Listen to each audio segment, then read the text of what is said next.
नमस्कार दोस्तों, स्वागत है आप सभी का गुरु घंटाल में। दोस्तों, ये एक नई सीरीज़ में शुरू करने जा रहा हूं जिसमें हम इतिहास के 5-5 सालों में कौन कौन से इवेंट हुए, important event with proper date, उसको हम डिस्कस करेंगे। जैसे हमारा ये जो पहला वीडियो है ये 1901 से लेकर 1905 तक हमारे भारत देश के इतिहास में क्या क्या हुआ, एग्जामिनेशन पॉइंट ऑफ व्यू से जो ज़रूरी है उसको हम डिस्कस करेंगे।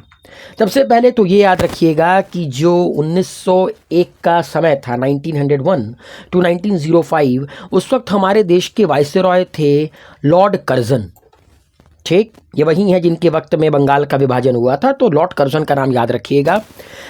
1899 से 1900 के दौरान छप्पनिया अकाल आया था।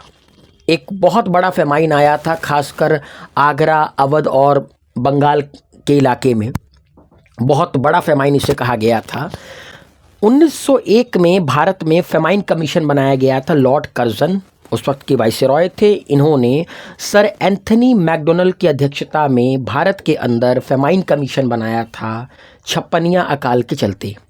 और उसी साल फिर भारत में एक इरिगेशन कमीशन बनाया गया, क्योंकि सिंपल सी बात है, फेमाइन अगर आया उसको ओवरकम करने के लिए आपके पास प्रॉपर इरिगेशन फैसिलिटीज़ वगैरह होनी चाहिए। तो 1901 में जो फेमाइन कमीशन बना वो सर एंथनी मैकडोनल्ड की अध्यक्षता में बना, और इरिगेशन कमीशन बना सर कॉलिन स्कॉट मॉनक्रीफ की अध्यक्षता में। ये ज़रूर याद रखिएगा, क्योंकि क्रोनोलॉजी के ऊपर भी सवाल पूछे जाते हैं, और दूसरा जितने भी कमीशन हैं वो किसकी अध्यक्षता में कब बनाए गए ये भी बहुत इंपॉर्टेंट है। तो 1901 में जो इरिगेशन कमीशन गए वो सर कॉलिन स्कॉट मॉनक्रीफ की अध्यक्षता में बना, और famine commission sir Anthony McDonald की अध्यक्षता में बना। और एक इम्पॉर्टेंट पॉइंट, 1901 में हमारे देश का पहला ऑयल रिफाइनरी इस्टेब्लिश किया गया दिग्बोई, असम में। किसके द्वारा? असम ऑयल कंपनी लिमिटेड के द्वारा। तो 1901 में असम के दिग्बोई में भारत का पहला ऑयल रिफाइनरी इस्टेब्लिश किया गया। एंड वन मोर थिंग कि 1901 में नॉर्थ वेस्टर्न फ्रंटियर प्रोविंस इसको इस्टेब्लिश किया गया 9 नवंबर 1901 को। आपको पता होगा कि ये जो नॉर्थ वेस्ट फ्रंटियर प्रोविंस है, जिसको प्रेजेंट डे का बलूचिस्तान, अफगानिस्तान का इलाका वगैरह कहते हैं, तब तो ये सब भारत के हिस्से में आते थे। ठीक, तो 1901 में NWFP बना, नॉर्थ वेस्ट फ्रंटियर प्रोविंस, और इस वक्त जैसा कि आप जानते हैं वाइसरॉय लॉर्ड कर्जन थे। 1902 में लॉर्ड कर्जन ने फिर से एक कमीशन बनाया जिसको हम पुलिस कमीशन के नाम से जानते हैं, सर एंड्रू फ्रेजर की अध्यक्षता में। और तभी कॉन्सेप्ट वगैरह आना शुरू हुआ CID का, criminal investigation department, state level पे जो होता है, तब प्रोविंसेस लेवल पे होती थी। तो irrigation commission, famine commission in 1901 and police commission इन 1902। और 1902 में रिले कमीशन बनाई गई, जिसको इंडियन यूनिवर्सिटी कमीशन भी कहा गया। इसको 1902 में बनाया गया to investigate the state of universities in India and recommended way to improve them. देखिए, इसमें लिखा भले ही है कि 1902 में रिले कमीशन बनाया गया, जिसको इंडियन यूनिवर्सिटीज़ कमीशन भी कहते हैं, to investigate the state of universities in India, कि भारत के अंदर जो यूनिवर्सिटीज़ हैं, तब तो प्राइवेट यूनिवर्सिटीज़ होती नहीं थी, तब तो सरकार के कंट्रोल की सारी यूनिवर्सिटीज़ होती थी। सरकार किसकी थी? ब्रिटिशर्स की सरकार थी। तो उनको इन्वेस्टिगेट करने के लिए और उनको इम्प्रूव करने के लिए रिले कमीशन बनाई गई, जिसको इंडियन यूनिवर्सिटी कमीशन कहा गया। लेकिन असल में ये कमीशन इसलिए बनाई गई थी ताकि यूनिवर्सिटीज़ को सरकार कंट्रोल कर सके, क्योंकि हमारे देश में आपने देखा होगा जितनी भी बड़ी विचारधारा है, ठीक, चाहे वो क्रांतिकारी विचारधारा हो, चाहे वो पैसिव विचारधारा हो, इसका जन्म एक यूनिवर्सिटी से ही होता है। तो इसीलिए सरकार इसको कंट्रोल करना चाहती थी, ब्रिटिश हुकूमत इसको कंट्रोल करना चाहती थी, और इसीलिए इन्होंने रिले कमीशन को बनाया। ठीक है दोस्तों, लॉर्ड कर्जन ने अपॉइंट किया relay commission under sir Thomas relay. Sir Thomas relay की अध्यक्षता में रिले कमीशन बनाया गया। इस कमीशन में शुरू में सिर्फ एक इंडियन मेंबर थे, जिनका नाम था सैयद हुसैन बिलग्रामी। लेकिन जब इनके अपॉइंटमेंट पर हिंदुओं ने प्रोटेस्ट किया, तो फिर इनको हटाकर गुरुदास बनर्जी, जो कि कलकत्ता हाई कोर्ट के आप कह सकते हैं कि जस्टिस थे, उनको रिले कमीशन का मेंबर बनाया गया, only Indian member.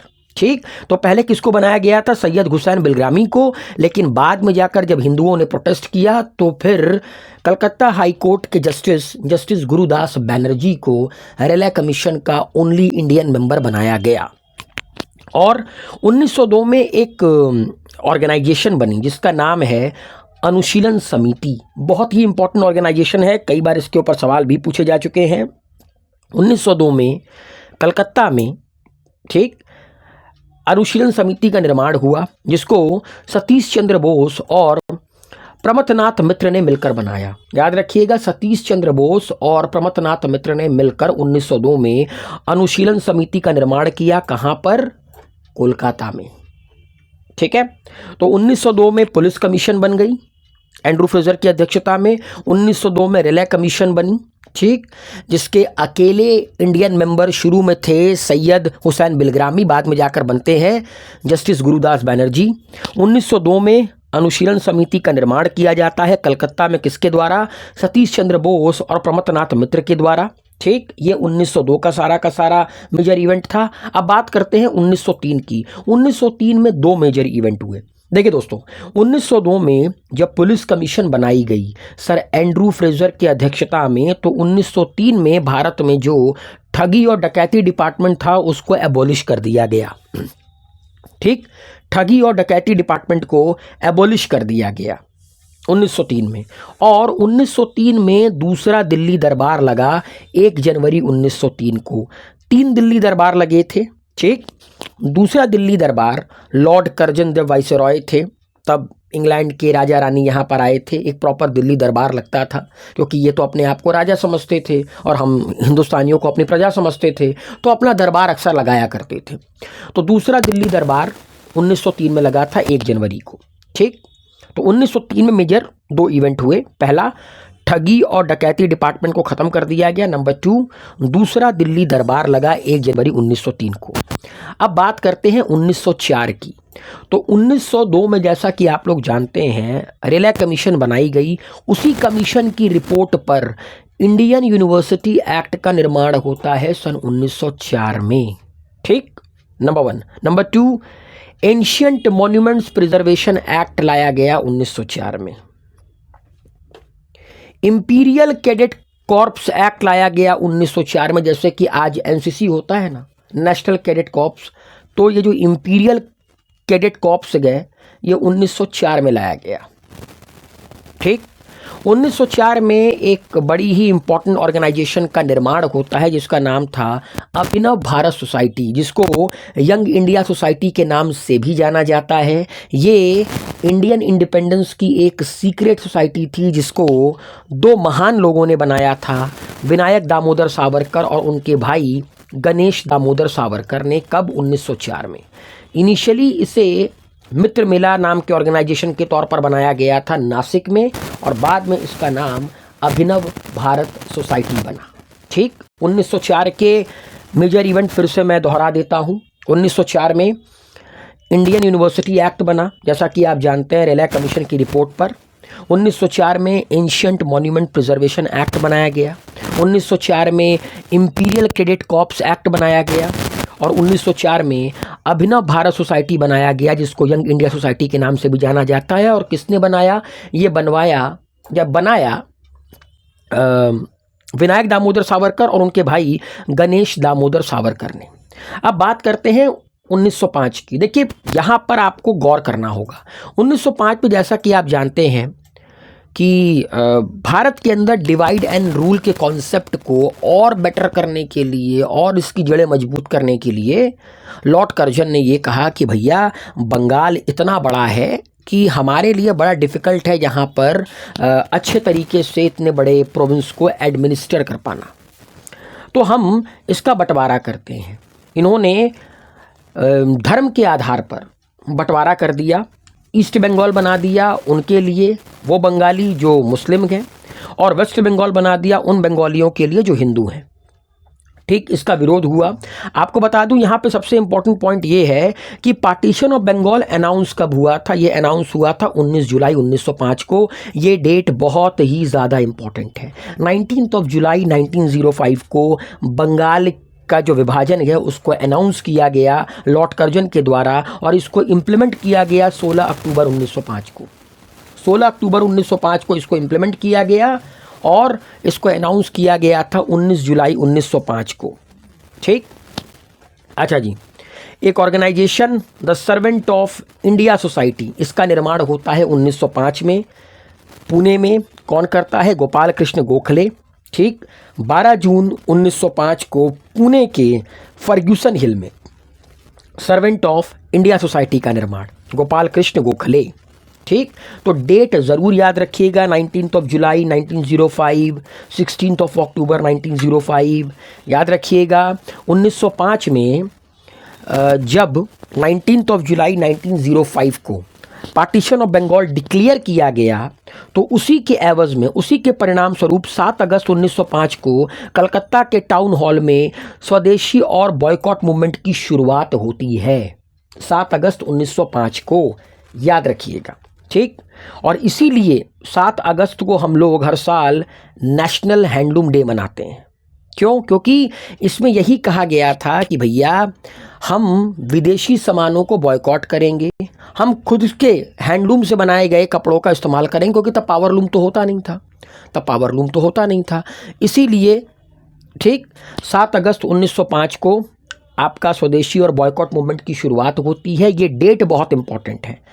Partition of Bengal announce कब हुआ, इम्प्लीमेंट कब हुआ, स्वदेशी और बॉयकॉट मूवमेंट कब शुरू हुआ, कहाँ पर शुरू हुआ। और याद रखिएगा, ये जो बॉयकॉट टर्म है इसको कॉइन किया था सुरेंद्रनाथ बंदोपाध्याय ने, मतलब सुरेंद्रनाथ बैनर्जी ने इसकी शुरुआत की थी।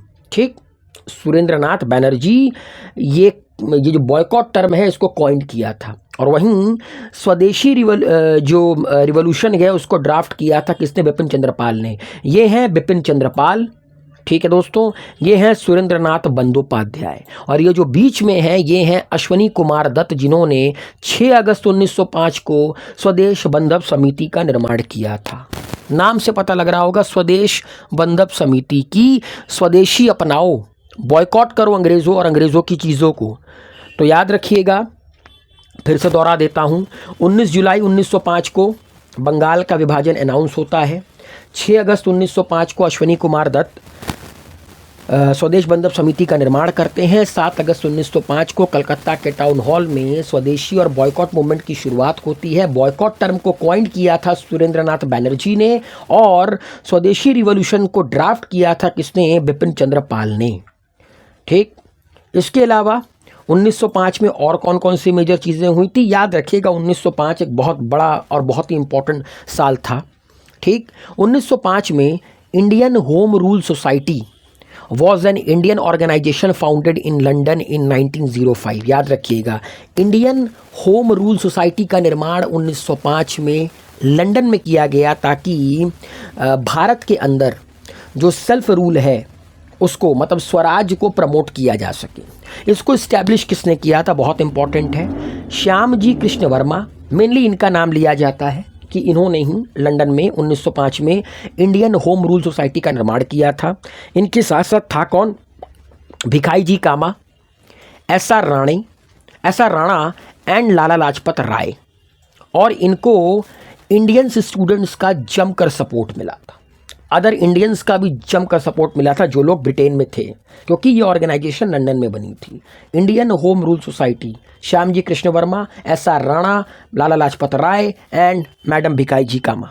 ठीक, 1905 में याद रखिएगा एक पेरिस इंडिया सोसाइटी का निर्माण होता है। इसको कौन करता है? इसको करती हैं मैडम भिखाई जी कामा।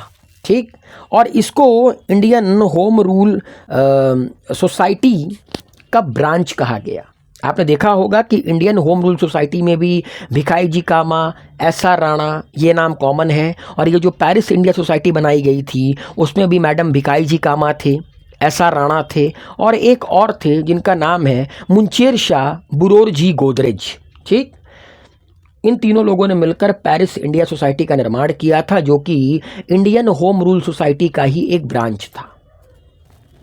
ठीक, तो 1905 में याद रखिएगा, Indian home rule society and Paris India society. इसके अलावा एक फेडरेशन हॉल जिसका नाम था मिलन मंदिर, इसको 16 अक्टूबर 1905 को, याद रखिएगा, ये वही डेट है जब पार्टीशन ऑफ बंगाल को इम्प्लीमेंट किया गया था, बंगाल का विभाजन कर दिया गया था। इसी दिन आनंद मोहन बोस, ठीक, आनंद मोहन बोस ने 16 अक्टूबर 1905 को कोलकाता में मिलन मंदिर का निर्माण किया था, to protest the partition of Bengal by Lord Curzon. Lord Curzon के पार्टीशन ऑफ बंगाल को प्रोटेस्ट करने के लिए मिलन मंदिर का निर्माण किया था आनंद मोहन बोस ने। कहाँ पर? 16 अक्टूबर 1905 को कोलकाता में। और नवंबर 1905 में अनुशीलन समिति, जैसा कि मैंने आपको बताया था, सतीश चंद्र बोस ने बनाया था 1902 में, प्रमथनाथ मित्र और सतीश चंद्र बोस ने 1902 में अनुशीलन समिति बनाई थी। उसी का एक ब्रांच था जिसे हम ढाका अनुशीलन समिति कहते हैं। इसका निर्माण 1905 में हुआ था और ये किसकी लीडरशिप में हुआ था? पुलिन बिहारी दास की लीडरशिप में हुआ था। तो अनुशीलन समिति 1902, ढाका अनुशीलन समिति 1905। तो अगर आप देखेंगे तो 1905 में आपको अच्छा खासा पढ़ने को मिलेगा।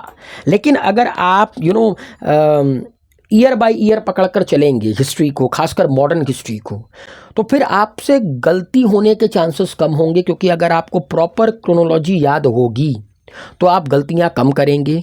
जितने भी इम्पोर्टेंट डेट हैं, जैसे पार्टीशन ऑफ बंगाल कब हुआ, देन देयर आफ्टर इसको कब इम्प्लीमेंट किया गया, एंड स्वदेशी मूवमेंट की शुरुआत कब हुई, ये सारी डेट आपको पूरी याद होनी चाहिए। चाहे वो 19 जुलाई हो, 16 अक्टूबर हो, 7 अगस्त हो, इनके ऊपर अब एग्जैक्टली डेट पूछे जाते हैं। कभी कभी क्या होता है कि 1905 के अंदर जो 4 इवेंट होंगे उन्हीं के ऊपर क्रोनोलॉजी में सवाल पूछ दिया जाता है। तो इसीलिए कभी कभी कुछ कुछ सालों के प्रॉपर डेट आपको याद होने ज़रूरी हैं। तो उम्मीद है 1901 से लेकर 1905 के बीच भारत में क्या क्या हुआ, खासकर मॉडर्न हिस्ट्री के लिहाज से, वो मेरा बताने का तरीका आप लोग को पसंद आया होगा। अगर वीडियो पसंद आया तो वीडियो को लाइक, शेयर, कमेंट कीजिए, चैनल को सब्सक्राइब कीजिए, अपना प्यार बढ़ाइए।